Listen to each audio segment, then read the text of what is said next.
Have you ever woken up in the middle of the night, staring at the ceiling, wondering why your dreams feel so far out of reach? That quiet, nagging voice inside your head whispering, "What if I'm just not cut out for this? What if success is meant for other people? The lucky ones. The ones with connections or talent I don't have?" I've been there. We all have. Maybe it's the job you hate but can't quit. Maybe it's that business idea gathering dust in a notebook. Maybe it's simply the quiet ache of wanting more from life, more freedom, more joy, more impact. But what if the key to unlocking it all isn't locked away in some secret vault? What if it's already inside you? Right there in your mind? Imagine a world where your thoughts could literally shape your reality. Turning obstacles into stepping stones. Turning desires into destinies. That is the spark that started one man's journey, a journey that can change yours. Stay with me. Today we're walking through a timeless adventure that feels like it was written just for you. Let's step back a moment. In the early 1900s, a young reporter named Napoleon Hill received an extraordinary assignment from Andrew Carnegie, one of the richest men who ever lived. Carnegie didn't hand him money or a quick tip. He asked a single, life-altering question. What if we could discover the exact principles that allow certain people to achieve the seemingly impossible, and distill them so anyone could use them? For more than 20 years Hill interviewed giants, Thomas Edison, Henry Ford, and hundreds more, searching for the common thread of greatness. What emerged was Think and Grow Rich, not a dry textbook, but a living roadmap for anyone brave enough to dream bigger than their circumstances. Why does this book still matter, right now, to you? Because we live in a world drowning in quick hacks and viral success stories that vanish as fast as they appear. This book cuts through all of that. It insists that real riches, financial, emotional, spiritual, begin inside your own head. It isn't about getting rich fast. It's about growing rich, in every meaningful way. As we move through these ideas together, expect things to shift inside you. You'll smile at stories that feel painfully familiar. Not hard during the "that's exactly me" moments. And maybe feel a lump in your throat when we touch the fears that have quietly held you back for years. This isn't a lecture. It's a conversation between friends. One that might finally light the fire you've been waiting to feel. Let's begin at the beginning, desire. Picture a young boy, born deaf and mute. Doctors said he would never hear, never speak. His mother refused to accept that verdict. She poured every ounce of her being into him. Sold everything she had. Worked beyond exhaustion. And planted in him an unbreakable burning desire to rise above. That boy grew up to invent a hearing device that restored sound to millions, including himself. Desire isn't polite wishful thinking. It's a fire in your chest that won't let you sleep. It's the hunger that makes your hand tremble when you write down the exact number. The precise life. The moment you look in the mirror and finally feel proud instead of apologetic. Think of the single mother coming home bone-tired after 2 jobs. Yet every night she sits under a single dim bulb at the kitchen table, sketching plans for the bakery she's determined to build. Her children are asleep in the next room. She isn't dreaming just for herself, she's burning for them. That is desire with teeth. Hill didn't say have a nice goal. He said burn with definite purpose. Ask yourself, right now, when was the last time something mattered so much that missing it felt like losing air? If the answer is never, or not lately, then this is where we start. Rewrite the script. Make it specific. Not "I want more money." But, by December 31, 2027, I will have $250,000 in assets working for me. Giving me the freedom to travel with my family twice a year. Write it down. Read it aloud, twice every day, with emotion. Feel the leather of the first-class seat. Smell the ocean. Hear your children laughing without a single worry behind their eyes.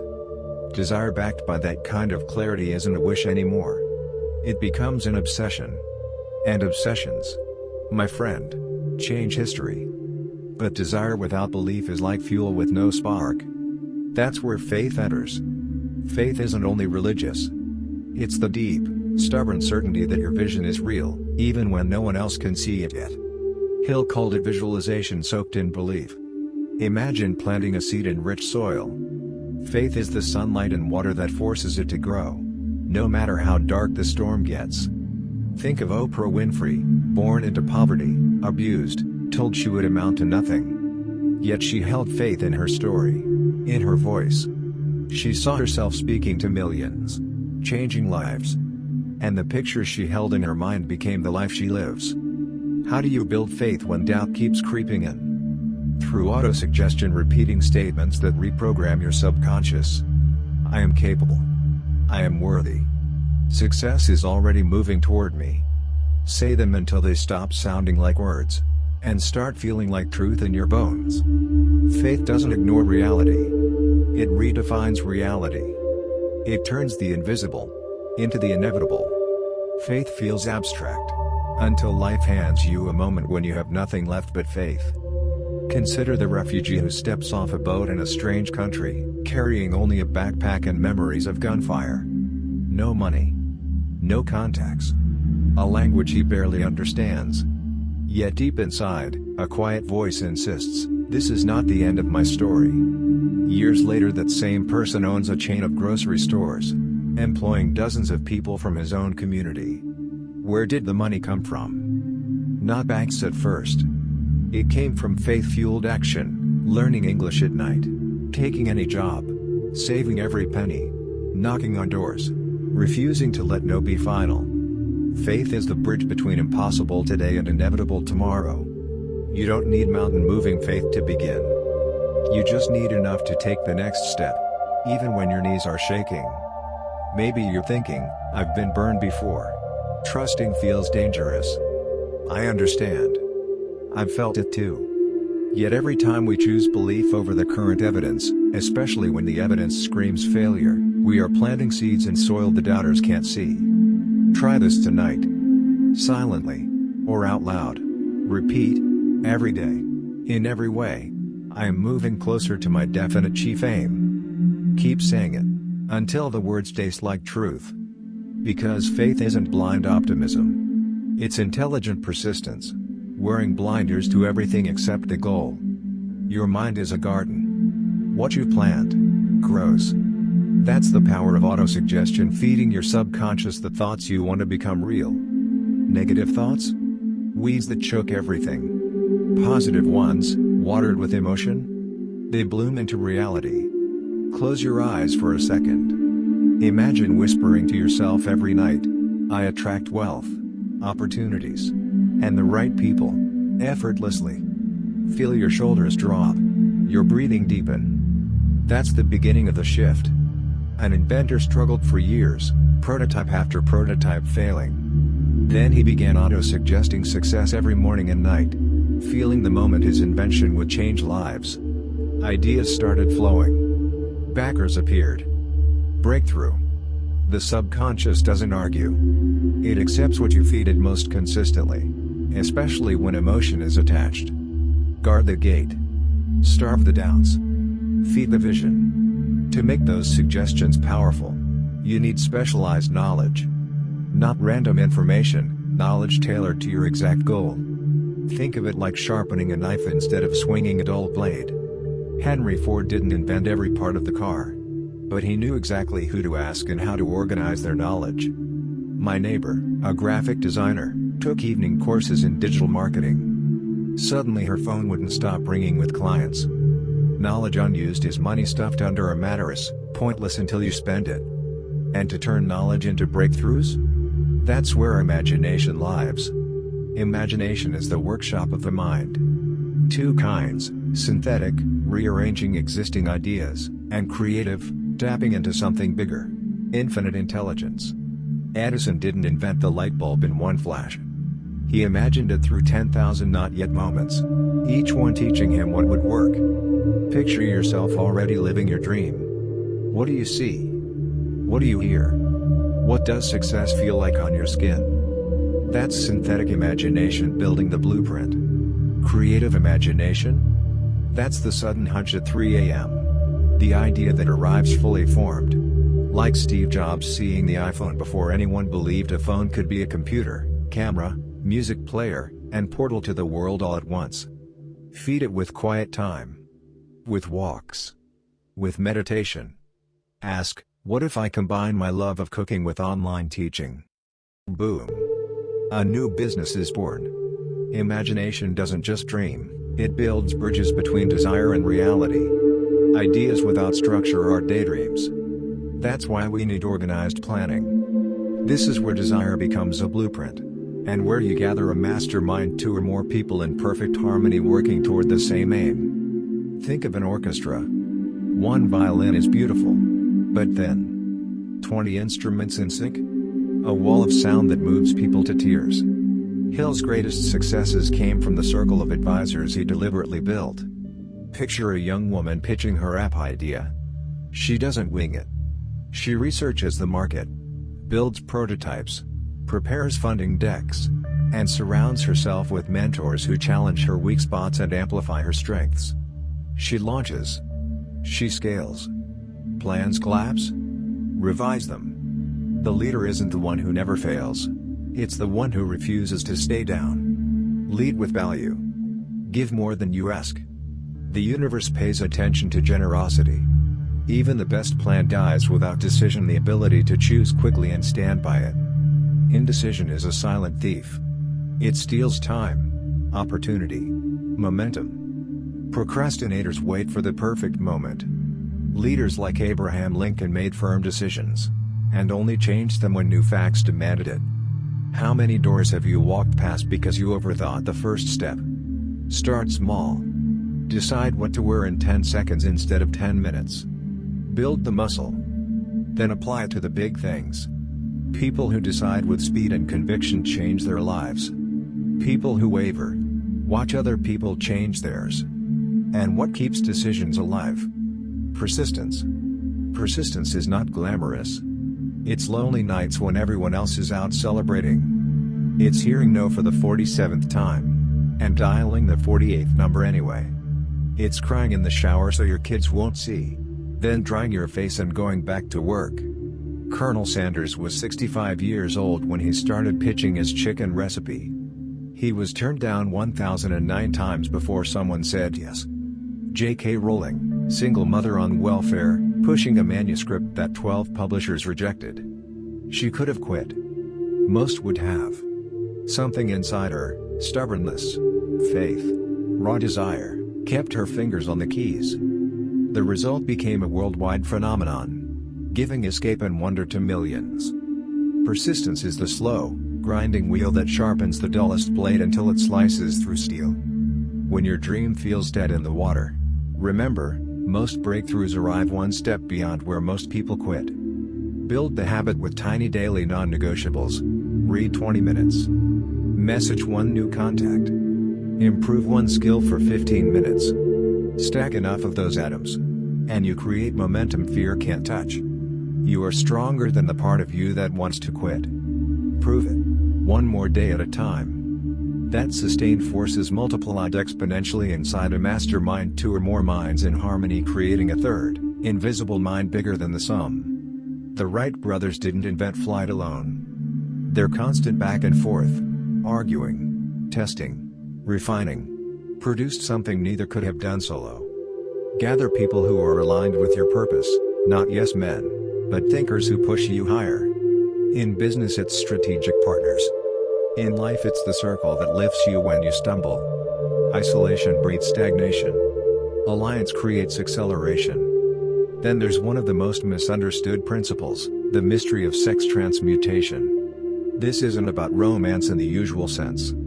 It's about taking that powerful life force energy, the most potent drive we have, and redirecting it into creative channels. Think of a river.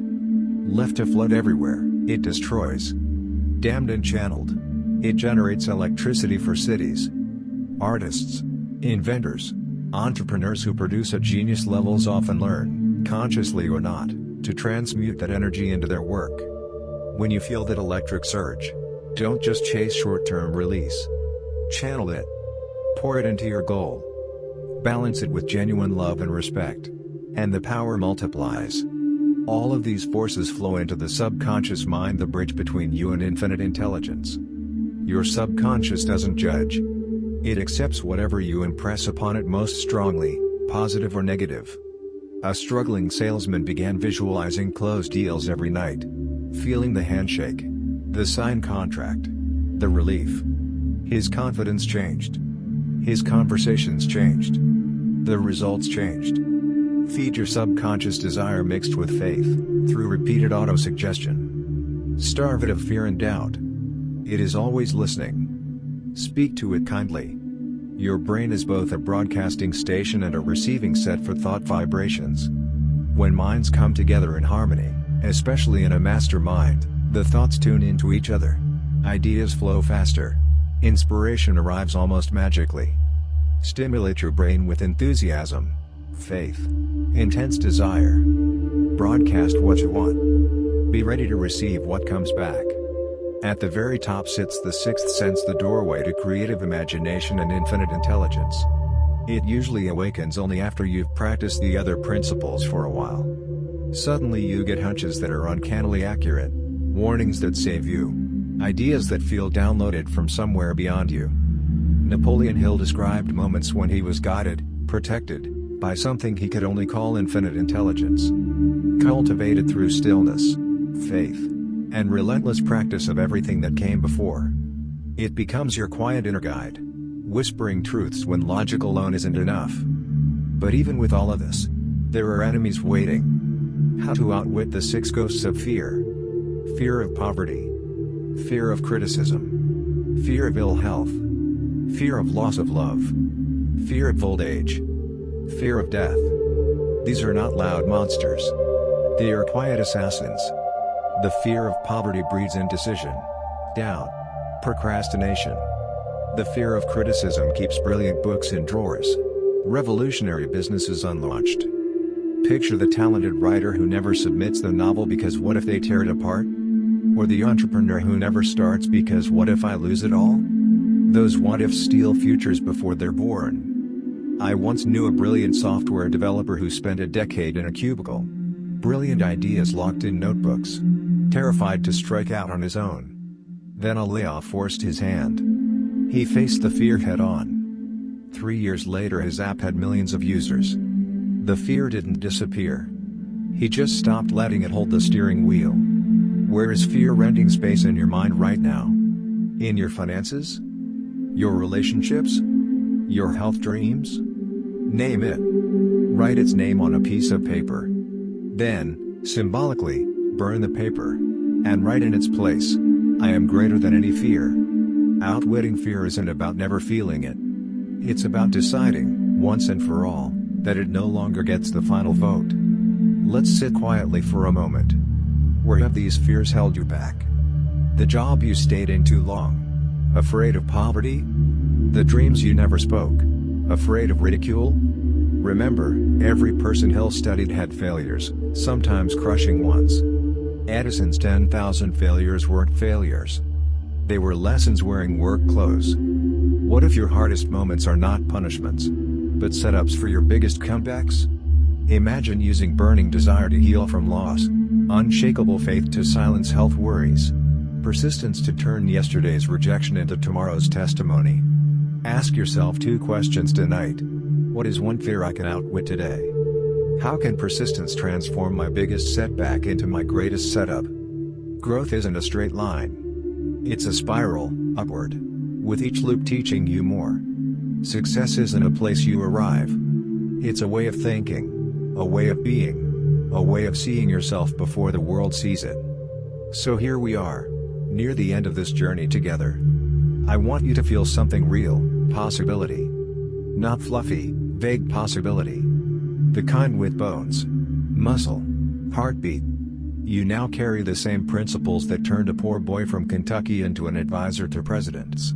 That turned a deaf child into an inspiration for millions. That turned countless ordinary people into legends inside their own circles. The beautiful truth?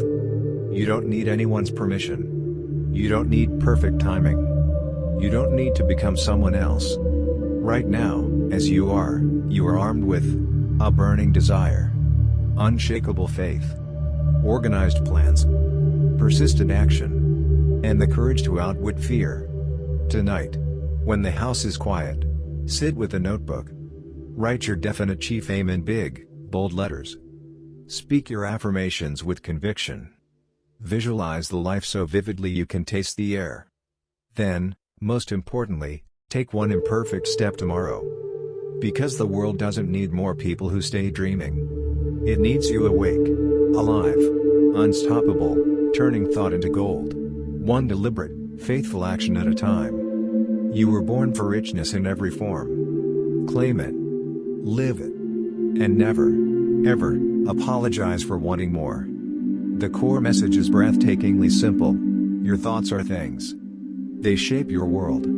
Don't just think about success. Think from it.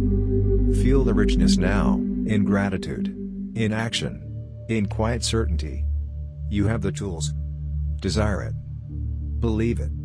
Planet.5